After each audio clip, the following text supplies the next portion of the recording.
What's in the news? Monday mornings with Matt and Kevin. You and I in a little toy shop, buy a bag of balloons with the money we've got, set them free at the break of dawn, till one by one they were gone. Back at base, box in the software, flash the message, something's out there, floating in the summer sky. 99 red balloons go by.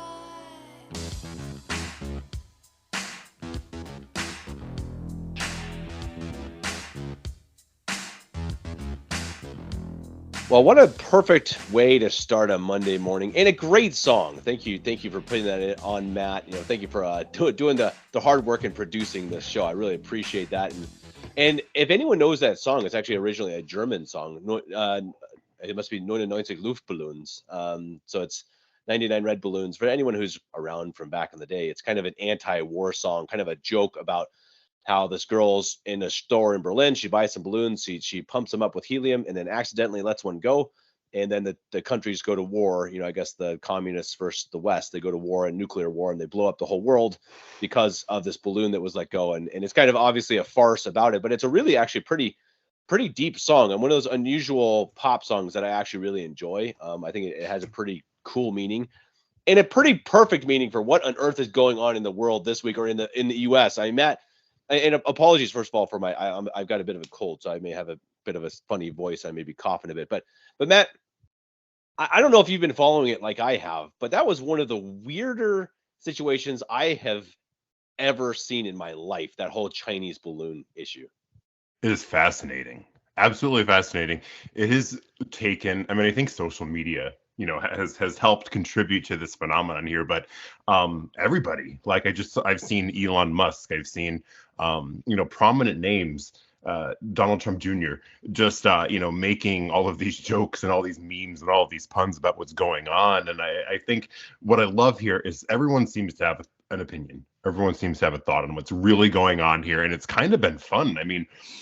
People have been creating all like these storylines, and they've been doing these great illustrations and cartoons and just, making a big joke out of it. But it's really, really interesting. So more than anything, I'm curious. I know people like to engage in the comments sometimes, so I hope people leave their thoughts in our comment section down below as well. But I guess we can just kind of start with, so basically, I've got a few questions that I'd like to bring up, but so basically, the Biden administration knew that there was this so-called spy balloon floating over the country and kept it hush. Nobody said anything. It wasn't a topic. It wasn't brought up. Nobody was notified of it. It took until I don't know, random farmers in Montana or somebody looked up and said, "Hey, what is that? Why is this thing just floating over our skies?" And it caught local attention. And basically, after kind of making its rounds in Montana, the government was like, "Yeah, hey, by the way, this is a Chinese spy balloon," and it kind of floated across the U.S. It's made its stops in I think I saw over Kansas, over Oklahoma, over South Carolina, and a few questions that first and foremost that I would bring up is, one, did China actually take responsibility? I've seen conflicting reports. I've heard conflicting things. Who knows what? But who looked up in the sky and said, "Oh yeah, by the way, that's China. It's a white thing floating across the country." So I don't know how they associate it with that. I heard a report that China said that it is a civilian balloon and not a Chinese weather balloon. Was that what they said it was? But they said it's not a government balloon that floated all the way across the U.S. But Matt, what? The ocean. What on earth is going on? And people are freaking out about this, and they're saying, shoot it down. And say, wait, it's a balloon. And they've got satellites, Matt. They got satellites, and U-2 warplanes. Geez, that's 60 years outdated. So who knows what kind of warplanes they have now? Yeah, that's the thing to look at here is China, one of the by far one of the most technologically advanced countries on the planet. Do they need this 1920s Wizard of Oz balloon to float across the country to spy on us? I don't know. I mean, that seems very suspicious. That of all the things that I mean, Al Qaeda was more efficient in their spying than I China mean, seems was to it be. just me, or were you picturing like a guy up there with binoculars looking down on the farmlands of Kansas, reporting using back? using Yeah, his finger with the wind to yeah, right. negotiate himself, I think we are in starting a Topeka. new world. Yeah. I mean, come on. I mean, that's Modern what's day so bizarre Columbus. about it is you had all these people that Uh, were taking this super seriously, like you said, and a lot of jokes about it too. But a lot of people really seriously upset about it. It's like, wait, what is going on? It's a balloon, and I saw oh geez, it, who's the conspiracy theorist guy? Alex Jones. Alex Jones. And Yes. Alex Jones What is did like, he say Alex about Jones is like, this is the perfect machine to drop a You nuclear do a good bomb. impression. It's a good Thanks, impression. especially when I'm sick. It's got propellers and it's got bombs and they're gonna drop it and they're gonna destroy all of America. It's like, guys, No, Alex Jones it's a is not on the balloon. show. That is Kevin. Like, Yeah, right. YouTube's gonna ban us immediately because they think our I'm guest Alex Alex Jones today. Yeah. Right, exactly. No, but it's so bizarre. I mean, it's So, just what. but my thing is, and I've gone back and forth with this. Would you be afraid to pop it? Like personally? Oh no, not you personally, but I mean, like you shoot the thing out of the sky. Would a No. bioweapon fall out? I've seen that. I don't know. No. People I have mean, said I've seen that. Sounds like a perfect way to launch a biological attack. I don't know, but I've seen people saying that too. And what I laughed at, and it's somewhere on the internet. Biden responded, of course, in typical Biden fashion. The guy stumbling over his words, not even understanding probably what even occurred. But yeah, so the balloon was shot down over South Carolina's beaches. The Air Force, and they're bragging about this too. The Air Force launched a missile and shot it and popped it, and like now they're like U.S. military 1, balloon 0. Like, is this a distraction to something? Like, are they trying to make us? If the pilot already had, if you already had two down planes, does he become an ace? You down a balloon. Yeah, I can just imagine, on his plane, he's got a painting of a balloon, a sticker, like a sticker of a balloon for having shot National hero. Hero. Well, I mean, there's a question. Why not fly up a drone or something to look inside? They probably did that. Yeah, they sent I think it was two F-22 fighter jets up there. So this was like a nice big operation. I guess it was pretty big. The balloon was like, it looks like a tiny little speck in the sky, but I guess like if it was on the ground, it's fairly large, heavy, big thing. But yeah, and they're bragging that it only took one missile, that they were able to knock it out in one shot. Do you think, I mean, again, there's reports people are making, you don't know what's real, what's people's ideas or whatever, but they're saying stuff like, well, China got all their information that they needed. It's over the South Carolina, coast, Atlantic Ocean now. China gave the okay, go ahead, pop it. They got all their information. Possible? I mean, I don't really know. They've got satellites. Why on earth do they need a balloon? They have people on the ground. Exactly. They've bought half of America at this point. I mean, Bill Gates and China own all of the American farmland practically. So why on earth did they need a balloon? Come on, we're not in the Civil War, ladies and gentlemen. It's probably just a prank. They probably did it to be funny. I was crossing my mind as like, okay, what's the craziest conspiracy theory here? And it actually kind of crossed my mind that in some weirdly crazy way that the song 99 Red Balloons, excuse me, that again, the idea is we need some way to start a war.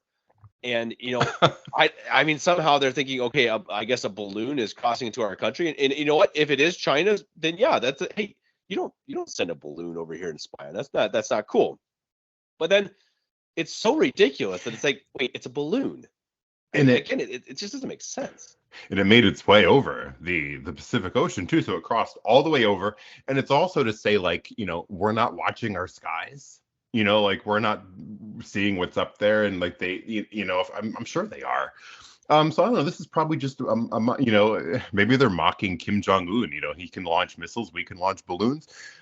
I don't really know. But see, now, if I was president, I would, without a doubt, put up a balloon and send it to China just to go try it. And I would paint it very colorfully. And I would send it over just as a joke, have a little fun and hover it over Beijing for a little bit. Okay, See I'm if just they imagining, shoot it. just imagine the defense administrators, the people who are in charge of the defense of America, and they're sitting there, they're all in this conference room, and it's really, imagine it's like a movie, right? So it's really Yeah. hot, and it's really, this is really getting dramatic, and they're like, okay, wait, are you serious? No, nobody thought about balloons. Tell me someone thought about defending against balloons. They We don't pan, have a plan. pan over to the guy. It's like, Jimmy, you didn't plan against balloons. It's so absurd. Do you And think? it's like, hey, maybe that's the case. The U.S. has all these Star Wars types defense systems. They're going to shoot down nuclear weapons, but they just didn't think about Think balloons. about the balloon, so you get Yeah. them when you least expect it, right? I guess. And I was thinking too, I wonder if they did a few exercises before they actually did the real attack on it. Like they have one of their agents blow up a birthday balloon and like mock the attack first, and then after a few successful, they narrowed it down. There's this picture. I don't know who follows Jack. Is it Posobiec? However you say his last name. Posobiec on he actually has a picture of the pilot who was the one in the aircraft that launched the missile. And yeah, you could see his photograph and get your thoughts for yourself, what you think of what he looks like. I'm not sure the gender of the pilot. Oh boy. Yeah, so I don't know, all political theater, but it totally took the conversation away off the garage thing. The documents from Biden and I don't know, totally takes the conversation off things, but we'll see. I mean, who knows now? Is this going to just die down, go away, like a lot of other crazy stories that pop up? People forget about it. Phenomenon's over with. See ya. Or is this kind of going to linger a little bit? I mean, there are 2 more from what I heard. There's more balloons out there. So. Well, either way, it didn't look good for Biden. I mean, Biden, as always, as you said, just kind of looked like he didn't have the answer. He's not in charge. He's like, oh well, military. I wanted to shoot it down. The military said I couldn't. So. And he ranks above. Yes, right. That's the commander the thing. In chief. Yeah. Right. He said I wanted to shoot it down on Wednesday or Tuesday, whatever day he might have said. But one of his generals said no, we're gonna wait, and he was like, okay, sure, whatever. You're right. Like, you rank ahead of this guy, dude. You're the commander in chief. You say go, they go. You don't need a congressional declaration of war here to do this. And I mean that could make some sense for China to do it, and actually, a little bit of a practical sense that it is just literally a test to see, hey, we're going to send a balloon. Are they going to blow it up? Because imagine if it was Trump, because that was why people were so afraid of Trump. Now Trump, not the best guy ever. It said I don't want to be pro-Trump, whatever, But sure, if China had done this, I feel confident he would have blown that balloon up pretty quick. And I mean, maybe I'm wrong. Yes, I agree. But that's what was so scary about Trump. That's why the world kind of quaked. Because they didn't know what he was going to do. I mean, he was like, hey, Iran, you're not going to play ball, or Israel, okay, then we're going to take away all your money, or okay, you bomb us, we're going to obliterate your entire country. And people are like, dude, I think he might be serious. What I liked about him is that both foreign enemies, if you want to call them that, and even people internally, Clinton and the clique there, said that Donald Trump is a little off. He's a little crazy, and that played to his advantage. There were people like Kim Jong-un who actually thought to themselves, he's not like Obama or Bush or Clinton or however far back you want to go. He's just crazy enough to actually hit that button. And he even made a tweet. I remember Kim Jong-un, they do their little missile launches that shoot up 10 feet in the air and then they fall back. He actually tweeted something like, hey, Kim Jong-un, the chairman or whatever, or little rocket man, whatever he would call him. He said, I have a nuclear button too. Mine's bigger, better, and it works. So we can play the game here. And that's the thing, is just like you said, they thought that he was just not stable enough that he actually might do it. And that played to our advantage, because he was actually going to take action here. I don't know. I wonder if did they think of trying to maybe capture it and bring it to Earth? I don't know. Like you said, they must have spied to see what was in it. Yeah. Whether the guy with his binoculars. I mean, come on, Toto. Matt. Have you ever used Google Earth? I mean, you can go to Google Earth and you can look at like an inch, in someone's backyard. I mean, these satellites are ridiculous. So don't try to tell me they didn't have every picture available of every centimeter of that balloon. Right. So obviously they knew something about it, or they knew everything about it, most everything. So I guess I think it makes sense that China could have done it. So they say, okay, let's test. Let's see what Biden's going to do. And now they know. Now they know. Hey, you know what? Right. Their commander in chief is not prepared whatsoever to be strong, to make decisions, or to protect his country. And I think that's true. And I honestly, I think the whole thing's a joke. But if I were in America right now, I'd be a little worried. Mm. Yeah.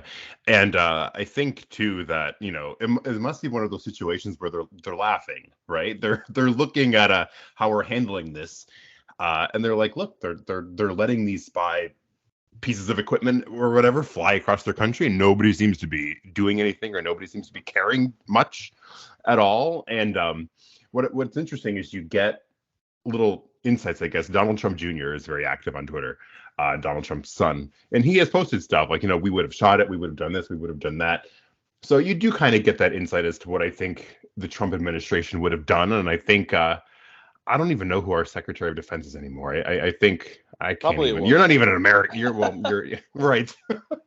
I used to know. Now the name, I don't know. This administration, I have no idea really much of many high-ranking names, but wow. So I'm curious, people and you know, listening, leave their comments, share their thoughts, tell us what they think. You know, what is the purpose of this balloon? Why is it over our country? Or was it over our country? What was China's motive? Was it even China? I mean, maybe Trump did it. Maybe that's Trump's balloon, and he's like, here, Sleepy Joe. Let's see what you can do. Maybe in the debate he'll announce that he was the one who did it. Well, speaking of Sleepy Joe, it's really interesting again that I predicted in, I don't know, October or November that during the winter we're going to have a really rough winter. We're going to have a really bad inflation. The pipeline, right? Inflation has happened. But I also predicted that, you know, you'd start to see even worse jobs. You'd see, you know, the economy collapse, and it's not happening. I just saw a report from the U.S. over the last couple of months, and their employment rates are booming. Absolutely booming to, I think, a record high in the last 15 years or something. I saw that posted somewhere. I think that was Disclosed TV or something on Twitter, and that's pretty interesting. And we're not going to spend too much time on this because we have a really interesting topic coming up next. But did you have any brief thoughts on that? Well, yeah. So I think the first thing that I would say is that people might be skeptical of the jobs report. One, because they see the conditions of other things, right? You know, the price of gas is going up again. Growth, you see all the jokes about the price of eggs and all of that, very, very, very high. Cost of living, you know, you name it, it's elevated, it's up, right? So just as a whole, the economy feels bad. I think there are a lot of people who feel like we're in a recession. They're just not using that word yet, but all the conditions are here for one. And so a booming economy report doesn't make sense. It makes you raise an eye. Just like you said, you know, it's a little, you know, not alarming, but like it catches your attention. And I think one of the things that I've seen here is that raw numbers can be very deceiving because they don't tell the entire story, right? You look at the numbers, you're like, wow, this looks good.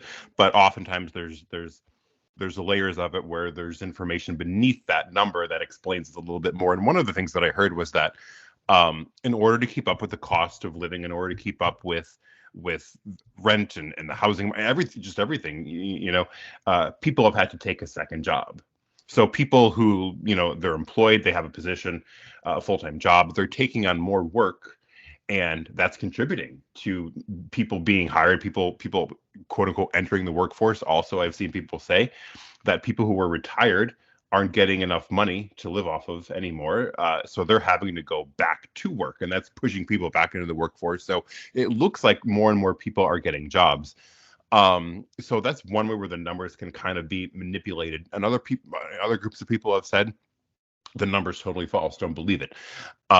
Would you put it past the government to lie with numbers? I don't know what their benefit would be. I don't really know maybe, I don't know, but somebody said don't trust these numbers either. So I think there's explanations for it. Maybe it's legit. Maybe the numbers are good.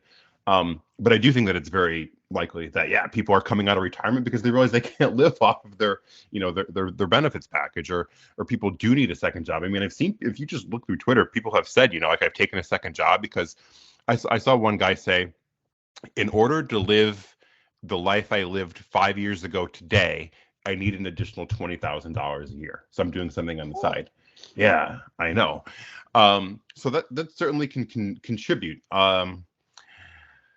So I don't know. It doesn't fit to me because I think Yeah. people know that, we're not, you can just feel it. You can just tell based on other living conditions that we're not doing well.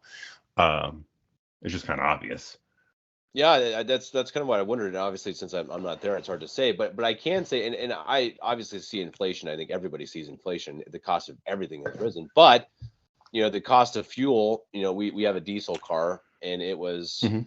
before Christmas. It was around €2, and now it's down to 170. So it's something that has not Hmm. gotten worse like I predicted. I thought it would be double. I was like, it's going to be €4, but a lot of people did, and it's not. And it's a really interesting thing because it just shows that we can predict and predict and predict the end of the world, and it's all going down, and the economy is going to collapse, and then The it doesn't. doomsday clock. Yeah. It's true, and you know what? And I think it's a really good lesson because I think it's still interesting to talk about. I don't mind that I even predicted it, but I think it's really important to remember not to be obsessed with this stuff, not to be all the time everything's bad. This is bad. Oh, look at this. This is this and this, and it's just everything is going Right. down in the world. And yeah, the world is going to hell in a handbasket. I think we all know that. But I think that it doesn't help to dwell on that. I mean, I think it's much better to dwell on ourselves and our own shortcomings and to, I don't know, try to make it through the best as we can, because I think that the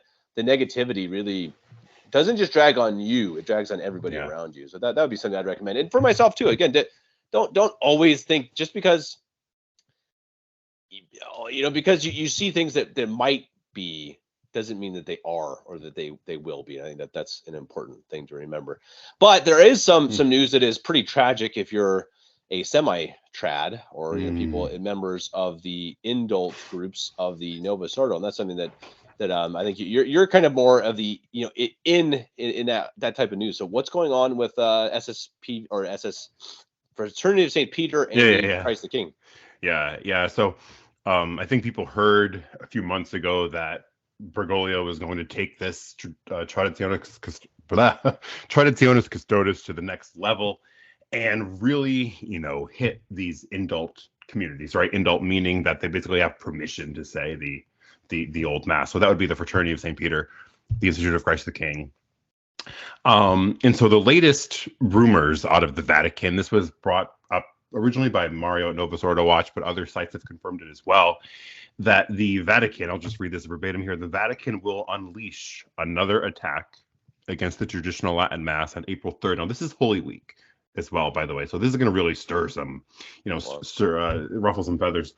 The FSSP and the Institute will not be granted ordinations in the Old Rite. In addition, Old Rite sacraments of baptism, confirmation, marriage, and of course those ordinations will all be banned. So my first thought is what would that look like? So let's say that I have attended the Institute of Christ the King, and I have a child and I wish to baptize them. I don't quite know what the path would be here, because it does say that the fraternity and the institute will not be permitted to offer sacraments in the Old Rite. Now, those men who are in the institute, who are in the fraternity, they can't say the new mass. They can't. It's in their what would you call it? I don't want to call it their contract, but they're not allowed to say the new mass, the new sacraments, whatever.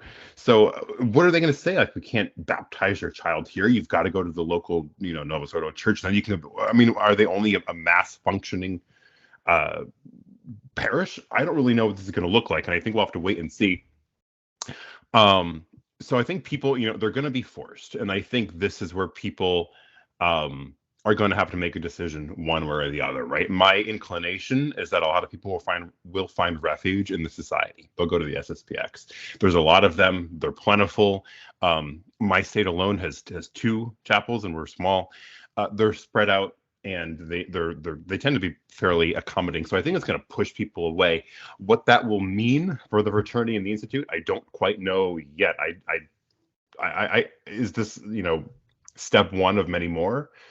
Is this the final hammer? I don't really know what they have planned, but I mean, my thoughts would be is that people, and this is what happened to me, and this is what happened if you, I don't know if you listened, Kevin, to John Salza. He was on one of the Matt Fradd, I think it was, and he went to the society, he went to the SSPX, right, as a lot of people I think will, and then when you're there, you're really faced with a real big predicament, because I was actually saying this on Twitter the other day, and it was one of the things that really got me, is that there's nothing in church documents and magisterial documents that say if you don't like what the Pope is saying, you can find a bishop that you do like and attach yourself to him.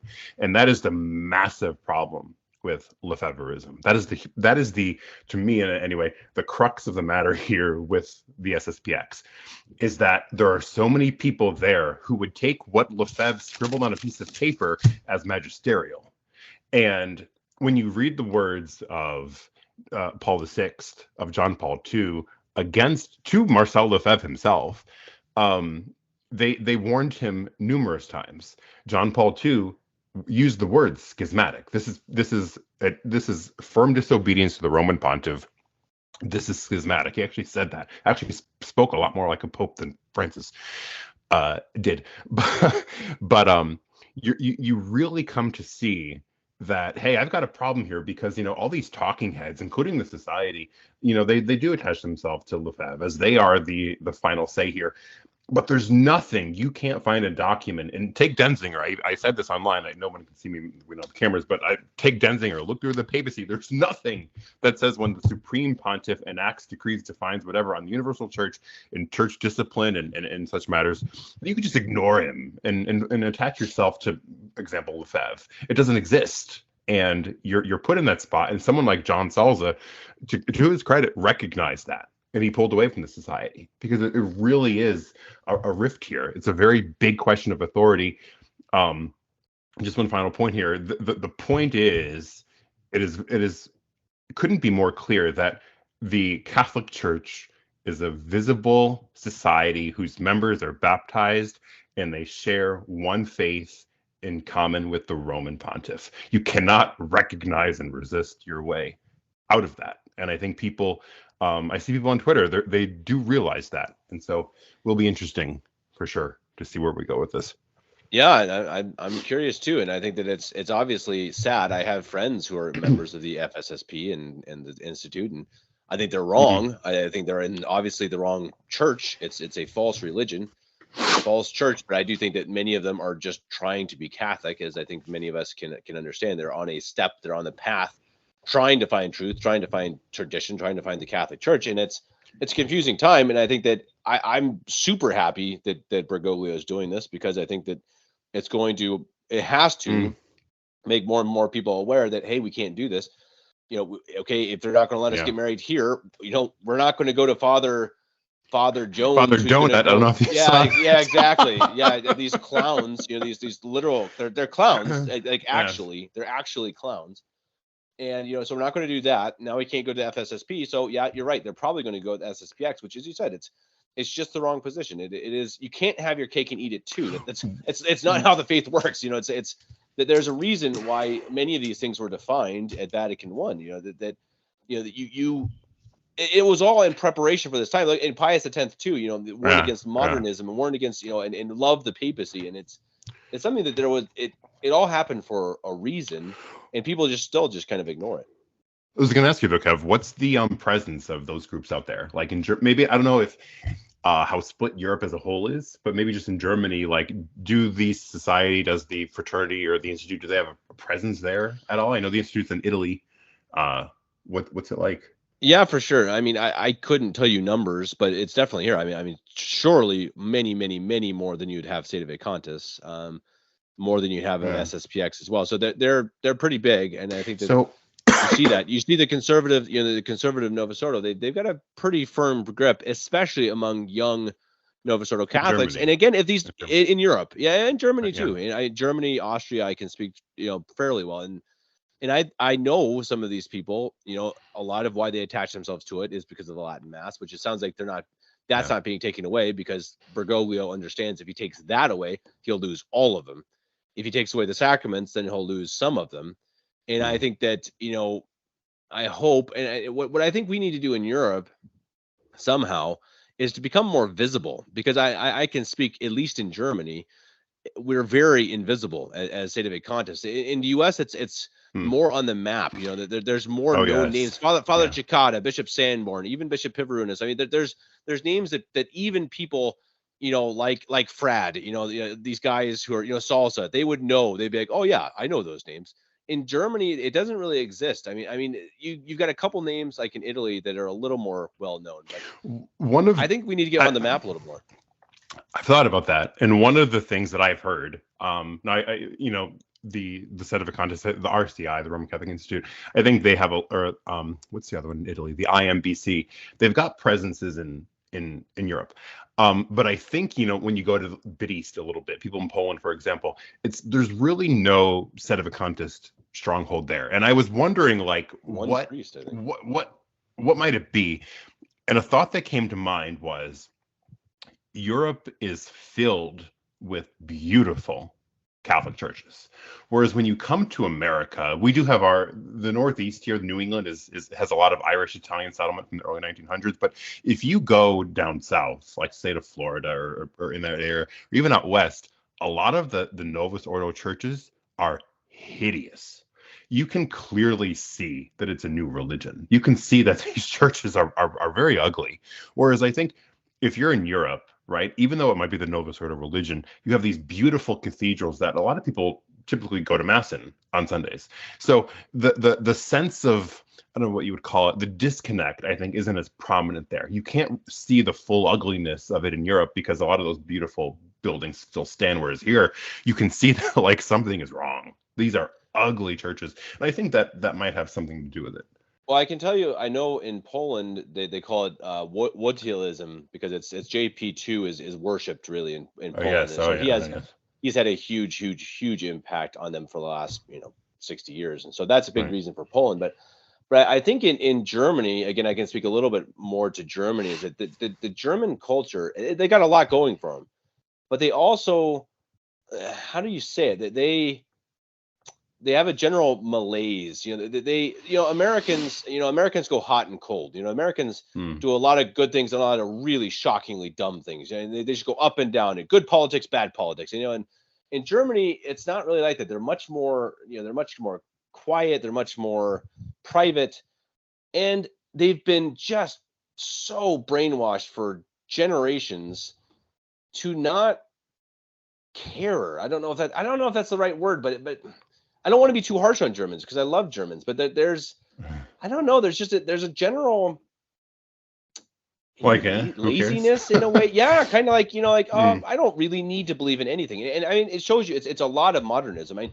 Germans and the French and the Belgians, they were truly modernist, like the error, the heresy of modernism before anybody else. And I think you see that. I think you see the remnants of that with this just idea of, does it really matter? I mean, do we really have to care? I mean, it's just, it's whatever. I can do whatever I want. It's humanism. It's that whole idea of we can decide. God doesn't really matter.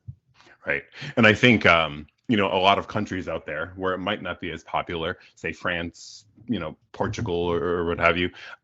These are some of the they call France the eldest daughter of the church, right? So I think there's an attachment here that if I leave this, then I'm actually, and this is a misconception, then I'm leaving the church, right? I think a lot of people are afraid of that. They think if they embrace sedevacantism, that they're actually leaving the visible structure here of the church and assigning themselves to a new, different religion, and they're afraid because they see a lot of the roots there are Catholic, right?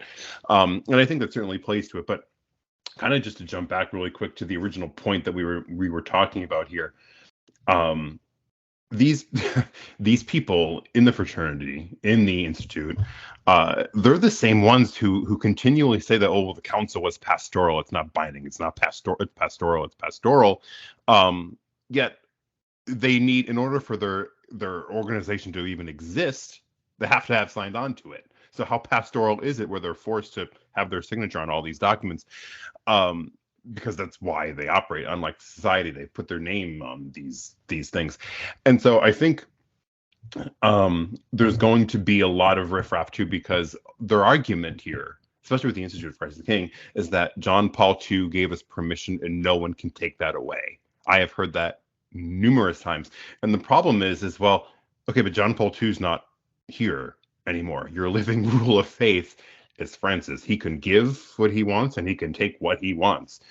And they're missing that too. So will it be the end of these groups? It very well might be, because I think Francis understands that, he sees that the Latin Mass and whatnot is being weaponized against the council. It's being weaponized against him. It's being weaponized against his magisterium. And I think he's trying to rid it. And from his perspective, I see what he's doing, because in a lot of ways, he's right.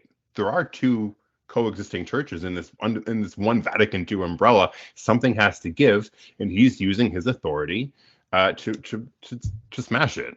And I see what he's doing very clearly. It's obvious. He recognizes that there is this, these dual entities here in the church, that there can't be two rites of one liturgy and all that, and he's trying to hammer it out to make a cohesion, because I think there is something in him that does kind of understand that he expressed this on his Twitter feed. Is it really him or not? I don't know, but that there should be a unity here in some way or another, and he senses that we're not. And so I think he's taking action to kind of blot it out. It's not, people who are just enjoying the Latin Mass. They're weaponizing it against him.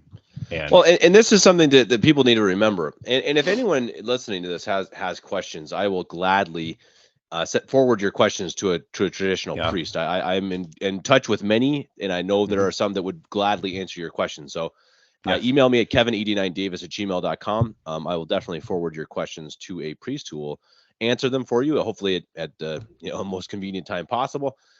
But I think what we got to remember too, that a lot of what people criticize St. Avicantis for is that, well, we don't have an authority. And it's like, and this is a really, really, really important point. I mean, it's the most important point, I think, really, of the entire issue, is that, when they say that, remember that almost all of them disobey at least one of their popes. All of them. I mean, at some point or another. Or if they don't disobey them, they at the very least disrespect them and talk behind their backs and say, I can't believe not. We all know it. Everybody does it. So remember this. St. Avicantis, and we're not perfect. Not everyone's perfect. But remember the position, the actual position, not the people. The position is that we respect and honor and obey the popes until 1958, when we say that was when the interregnum began at the death of Pius XII, and that makes sense. So don't come and tell me that, well, you just don't care about authority. Do you? Are you telling me you care about authority? The SSPX people especially, really? Come on. They talk about obedience, and their group is called the Recognize and Resist. Right, and they don't they're deny obedient it. about nothing. Here's a quote that I guess maybe we can close with, because this is St. Alphonsus. So Pope Clement, when he suppressed the Jesuits, this was an act of the Supreme Pontiff acting as Supreme Pontiff, right? He has full authority over church discipline. He has full authority over the church. He can enact disciplines. He can do what he pleases. And he suppressed Monarchy. Them. Right. St. Alphonsus Liguori was alive during the suppression of the Jesuits, and he responded. And now this is, I have the quote, I just pulled it up. This is the proper way to respond to this, right? So he was hurt. He was saddened. And he said, this is a quote, this is St. Alphonsus Liguori again, poor Pope, as for ourselves, we much keep silence. We respect the judgment of God, and we hold ourselves at peace, period. There was no resistance. There was no rebel, let's take to the streets. You can see here that he was very saddened and upset by it, but he said we keep silence and we respect the judgment of God. And he said that because Christ told Peter, whatever you bind on earth is bound in heaven. So the papacy is so powerful that whatever it enacts on this very earth here is reflected in heaven. So St. Alphonsus Liguori was able to call it the judgment of God, what came from the Pope. So as I put a little blurb under it, you don't recognize and resist, you obey. That is the perfect response. Now, the thing is, though, is you know, it's perfect. And we're not guaranteed that the Pope is always going to be prudent, or that he's always going to make the most wonderful, happy, joyous, lovable, you know, balloonish type decisions, but it's going to be safe to do so. And that is a completely different aspect from what we see today of the Vatican II Church promulgating a false religion on the entire block of faithful and calling it Catholicism. Matt, we began with balloons and we ended with St. Alphonsus Liguori. That is, in a nutshell, That's Matt Monday and Kevin. mornings with Yeah, Matt Monday and Kevin. mornings with Matt and Kevin. That is what we're all about. We like to talk about what's being talked about around the dinner table. We hope that you guys enjoyed. If you like the show, please like, share, subscribe, and especially comment. We want to hear your comments. Please let us know what you want us to talk about. I think someone commented last time, and then I totally forgot about it. I apologize. It was about. Shoot, right. I'll look it up again. I'm going to write it down. And we're going to look it up next week. It was a good topic too.